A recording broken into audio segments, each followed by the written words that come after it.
But it is an honor to be here in front of you and spend some time talking about these unemployment benefits that we have in front of us today.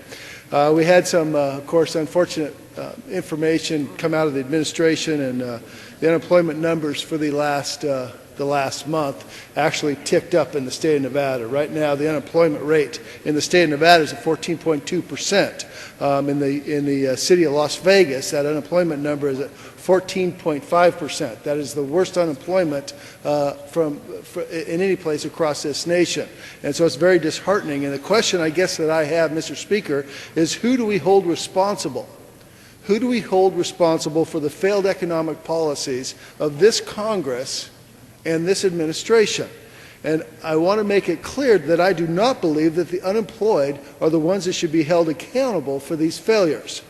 Despite the promises from this administration that a stimulus bill would cap unemployment at 8%, we're seeing across this nation numbers much higher than that. We continue to see Nevada grow from 10%, 11%, 12%, and now at 14.2%. It's supposed to be an immediate jolt. Clearly it didn't happen. The truth is the stimulus has failed the American people and the people of the great state of Nevada. I want to read a letter that I received recently from one of my constituents, Heidi, from the city of Sparks, Nevada. And she writes, "I need you to really try to understand just how difficult things are for some, if not most of us, still unemployed here in the lovely state of Nevada. I have been unemployed for just about 6 months now.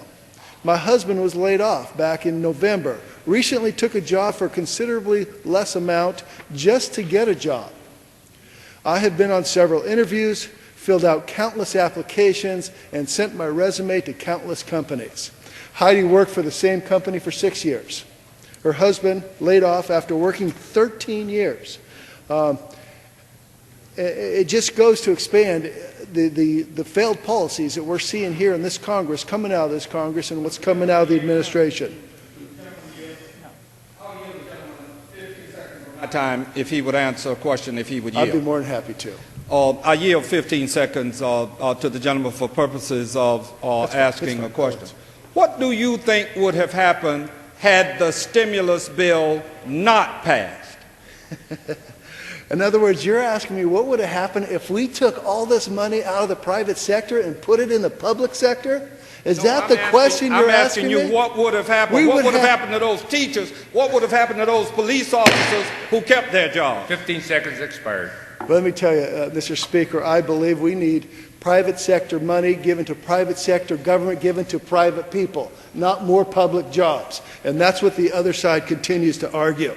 But I will tell you that members on both sides of the aisle are trying to help the unemployed. But what the argument here is do we continue to add $34 billion to the $13 trillion in debt that we now have here in this country? And that's the argument.